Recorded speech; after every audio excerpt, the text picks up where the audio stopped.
Premier départ favorable au bateau comité à l'occasion d'une rotation subite du vent sur la droite en phase de pré-départ. Et évidemment, personne ne se retrouve coincé à la bouée. Sur ce premier bord de près,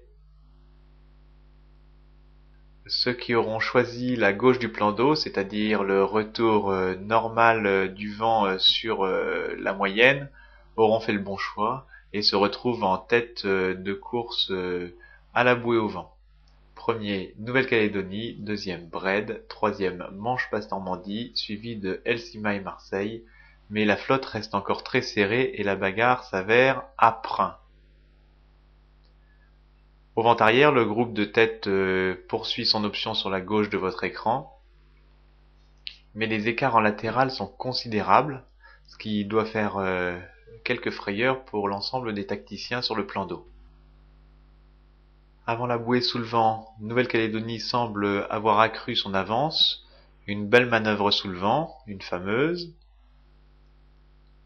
et Nouvelle-Calédonie repart tribord à mur. Visiblement, il n'a pas choisi la porte qui se situe le plus au vent et c'est Helsinki qui fait une bonne opération en choisissant l'autre porte. Suivent Manche-Basse-Normandie, Bred, sur la porte de droite en descendant. Alors le courant s'est énormément accru lors de cette manche et vous le voyez sur votre écran avec des angles de remontée au vent qui ressemblent plus à de la Coupe de l'América que à une flotte de phare 30. À la bouée au vent, c'est toujours Nouvelle-Calédonie qui mène les débats, avec Marseille collé à ses basques, et troisième, Biennevoile.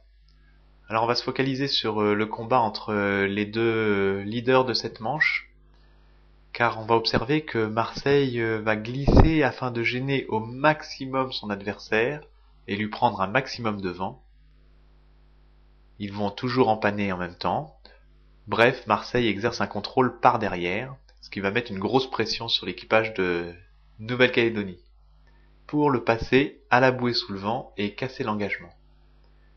Mais on peut revenir également sur un autre combat de ce vent arrière très intéressant, c'est la remontée fulgurante de Val Thorens sur ce vent arrière.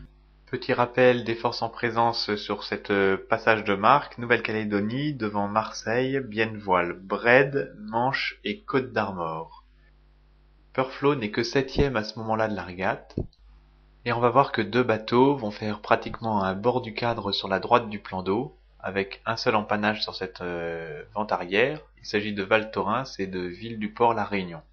Du coup, Val Thorens prend la 3e place de cette manche et gagne 4 places sur ce dernier vent arrière. Vainqueur de cette deuxième manche, Arroyan, Helsinki, Ville de Marseille.